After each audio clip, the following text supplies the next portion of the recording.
বিসমিল্লাহির রহমানির রহিম। হে সমস্ত জগতবাসী, আজ আমি শামীম আলী চিশতি আপনাদের সামনে যে আলোচনাটি নিয়ে হাজির হলাম, সেই আলোচনাটি অবশ্যই বুঝতে হবে। আজকের আলোচনাটি করব কুরবানি নিয়ে। পশু কুরবান করার কথা আল্লাহ বলেছে। এই পশু কুরবান করলে কুরবানির ঈদ নিয়ে আলোচনাটি হবে, অবশ্যই খেয়াল করে শুনবেন। দেখুন, কুরবানি বলতে আমরা কি বুঝি? কুরবানি বলতে আমরা বুঝি যে ত্যাগ করা। কি ত্যাগ করব? মানুষ, আমরা যে পৃথিবীতে বাস করি, মানুষের মধ্যে দেখা যায় পশু রয়েছে। এই পশুটি হলো আপনার আমার মধ্যে কাম, ক্রোধ, লোভ, মোহ, মায়া, মাৎসর্য, এবং দেখা যায় আপনার মন। এরপরে আছে জ্ঞান। এই মন জ্ঞান, এই দুইজনকে গ্রাস করে কে? এই ছয়টা রিপু। এই ছয়টা রিপুর সাথে কেউ থাকে না, তারা একাই 100।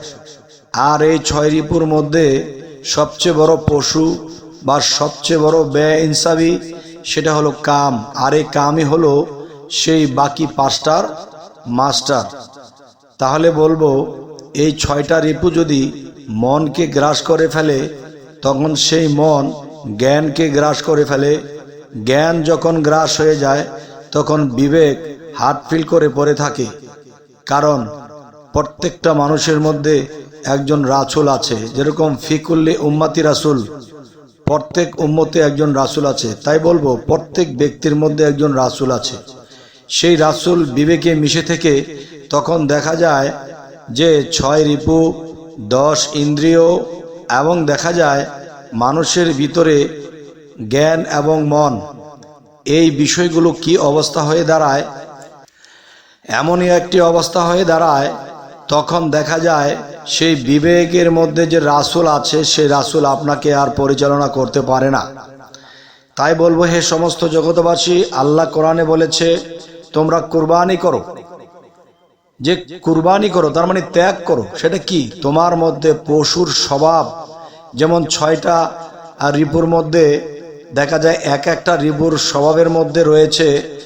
দেখা যায় মানুষের মধ্যে আমরা বুঝি যে সারা বিশ্ব ব্রহ্মাণ্ডে যা কিছু আছে তা আছে মানববাণ্ডে। তাহলে 18,000 মাখলুকাত কিন্তু আপনার মধ্যে আমার মধ্যে রয়েছে। এই 18,000 মাখলুকাতের মধ্যে 6টা ভাগ। যেমন 6 ভাগ উপরে, 6 ভাগ উড়ন্ত, এবং 6 ভাগ পানিতে বা পাতালের দিকে। তাহলে এই 6টি ভাগ, 6টি করে ভাগ যদি আমরা করি, তাহলে 3 6 18,000। এই 3 6 18,000 মাখলুকাত মানবের মধ্যে আছে, যা আছে বিশ্ব ব্রহ্মাণ্ডে। এখন এই মাখলুকাতের মধ্যে হিংস্র প্রাণী, যেমন বিষাক্ত সাপ আছে। দেখা যায় মানুষের ক্ষুদ্র বিশ্ব এবং বাহির বিশ্বে যেটা মিলাতে যাচ্ছে, সেটার একটি হলো কি, যে বাইরের দিক জগতে আমরা দেখতে পাই সিংহ, ভালুক এবং বাঘ, এই জাতীয় যে প্রাণী মানুষ খেয়ে ফেলে। এবং দেখা যায় আরও আছে বিভিন্ন শিয়ালও মানুষ খায়। এরপরে দেখা যায় হায়না, দেখা যায় এরাও কিন্তু মানুষ খায় বা অন্য প্রাণীকে খায়। তাহলে এরকম প্রাণী যদি কোনো মানুষের মধ্যে জাগ্রত থাকে, তখন সেই মানুষটি কি করে? সেই মানুষটি একজনকে মেরে খাবে। একজনের টাকা পয়সা লুটপাট করার জন্য, বাড়িঘর লুটপাট করার জন্য যদি তার মানুষও মারতে হয়, তাই মারে। আর এই মারাটা কোত্থেকে এসেছে? যে তার ভিতরে সেই পশুর স্বভাব রয়েছে। তাই বলবো, হে সমস্ত জগতবাসী, মানুষের ভিতরে যে পশুর স্বভাবগুলো আছে, এই স্বভাবগুলো যদি কেউ কুরবান করতে পারে বা ত্যাগ করতে পারে, তিনি কিন্তু আল্লাহর বন্ধুত্বের দিকে চলে যাবে। এ হলো একটা বিষয়। তো আসলে যে বিষয়টি, এইটাই মূলত কুরবানি। আচ্ছা, এই কুরবানি যে আপনি করবেন, কিভাবে করবেন? কে আপনাকে এই কুরবানির শিক্ষা দেবে? এই কুরবানির শিক্ষা একজন কামেল মুর্শিদ আপনাকে দেবে। আপনি যদি একজন কামেল মুর্শিদের কাছে যান, তাহলে আপনাকে সেই আসল কুরবানি দেওয়াটা শিখিয়ে দিবে, যে কুরবান করো নিজেকে। এই হলো একটা। আরেকটি কথা হলো, মরার মতো মরো। মরার মতো মরবে কিভাবে দেখেন, একজন ব্যক্তি যখন একজন কামেল মুর্শিদের কাছে যায় এবং বায়াত গ্রহণ করে, তখন কিন্তু তিনি মরার মতো যদি মরতে পারে তাহলে সে পূর্ণ জীবিত একদিন হবে। আর সেই মরাটি কি, কারো ক্ষতি করব না, কারো প্রতি লোভ করব না, কেউ আমার দ্বারা কষ্ট পাবে না, বা আমি কুদৃষ্টি করব না, বা আমার দ্বারা পৃথিবীর কারো ক্ষতি হবে না, ভালো ছাড়া ক্ষতি হবে না।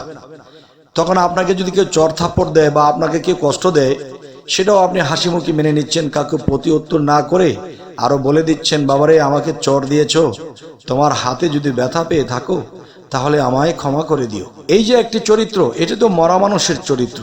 সে আঘাত নেয় কিন্তু সে আঘাত দেয় না। আর সেই তো মুরিদ, আর মুরিদ শব্দের তো মরা। আর এই মরা নামের কুরবানি যে হয়েছে একজন কামেল মুর্শিদের কাছে, সেই তো জয়লাভ করবে ইহকালে এবং পরকালে। হে সমস্ত জগতবাসী, আমি আরো কিছু কথা বলতে চাই।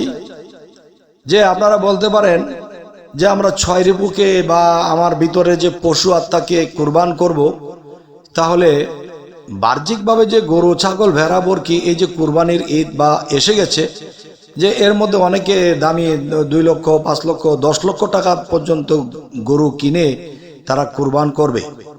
তাহলে এটা কি মিথ্যে? ওটা কি করতে হবে না?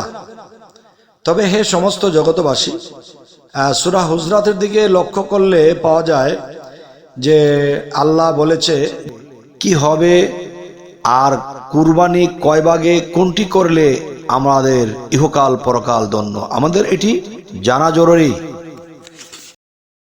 যে যারা দূর থেকে প্রদবজে কাবার দিকে আসবে, তোমরা তাদেরকে চতুষ্পদ জন্তু যা তোমাদের জন্য হালাল করা হয়েছে, তোমরা তাদেরকে জবেহ করে খাওয়াও। তবে সেটা জবাই করা আল্লাহর নির্দেশ আছে, কিন্তু আল্লাহর সেই নামের উপরেই আমাদের করতে হবে, যেন সেই পশুর আত্মাটা মুক্তির দিকে চলে যায়। আরো একটি বিষয় হলো যে এই যে কুরবানি মানুষে করবে, এই কুরবানিটা করতে হলে দেখা যায় কিছু কিছু ধনী লোক আছে, তারা প্রতিদিন মাংস খায়, প্রত্যেক দিন খেতে পারে। কিন্তু দেখবেন একটা গরিব লোক, সে বছরেও 1 টুকরা মাংস পায় না। তো আপনি যে কুরবান দিবেন, আপনি নিজে খাবেন সেই চিন্তা করে নয়, চিন্তা হবে একটাই যে গরিব দুঃখীদেরকে কিভাবে দেওয়া যায়, তারা বছর ভরে 1 টুকরা মাংস পায় না।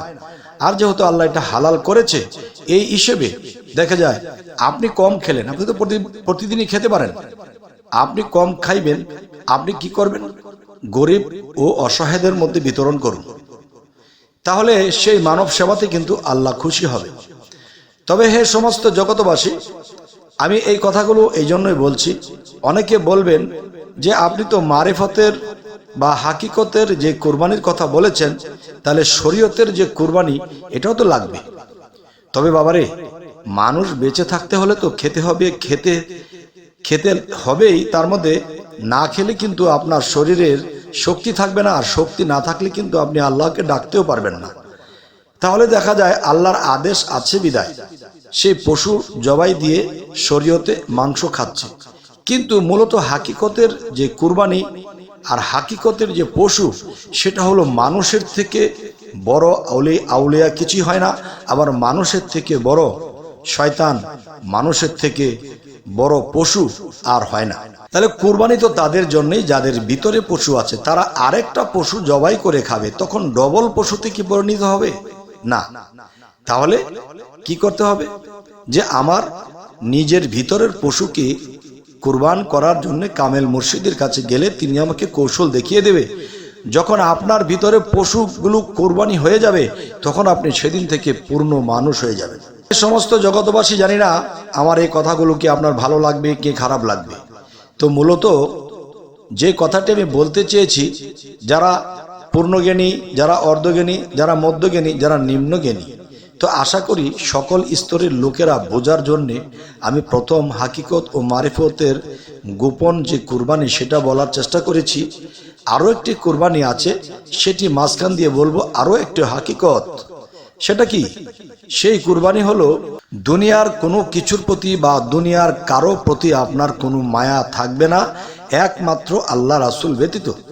সেই কুরবানিটি হলো, দেখুন, আপনি শুনতে পেরেছেন আপনার জমি ছিল, সেই জমিটা কেউ দুর্নীতি করে কাগজে লিখিয়ে নিয়ে চলে গেছে, আপনি অনেক দূরে ছিলেন, সেখান থেকে ফোনের মাধ্যমে শুনে আপনি অট্টহাসি দিয়ে বলছেন, আরে বাবারে নিয়ে গেছে নেক, আমার কি আছে পৃথিবীতে, আমার তো কিছুই নেই, সবই তো তার।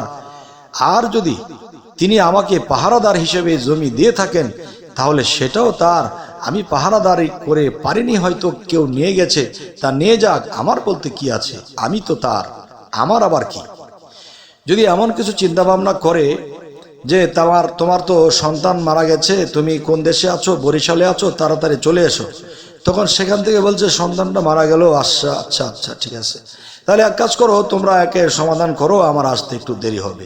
তাহলে নিজের সন্তানের প্রতিও মায়া নেই যে সেখান থেকে চিৎকার করে সে এসে যাবে। তার মানে কি, আমরা যদি হাদিসগুলি এখানে পেয়েছি যে পৃথিবীর সব কিছুর থেকে আমার রাসূলকে যারা বেশি ভালো না বাসবে তারা কখনো আমি আল্লাহকে পাবে না। তাহলে এই কথা অনুসারে পৃথিবীর ছেলে মেয়ে, আত্মীয় স্বজন, স্ত্রী, পুত্র, কন্যা সমস্ত কিছু থেকেই বেশি ভালোবাসতে হবে আল্লাহকে। আর সে আল্লাহকে ভালোবাসতে হলে আল্লাহর রূপস্রোত কোথায় পাবো? নিরাকারকে কি ভালোবাসা যায়? সেই রূপস্রোত হলো কি একজন কামেল মুর্শিদ, যিনি আপনার রব রূপে বা খালাকালে ইনসানে আদম ওয়ালি সুরাতিহি, এই স্রোতে আপনার মুর্শিদ আছে, এই রূপে রাসূল, এই রূপে খোদা, এই রূপে থেকে তোমরা সেই খোদাকে করিও না জুদা, এক সুতায় বাঁধা। হে সমস্ত জগতবাসী, আজকের এই আলোচনা আমি এ পর্যন্তই রাখবো। তবে কুরবানি সম্পর্কে আপনাদের কি ধারণা হলো, কি বোঝা হলো অবশ্যই জানাবেন। সকলে ভালো থাকবেন, সাবস্ক্রাইব করে নেবেন, সাথেই থাকবেন। আল্লাহ হাফিজ।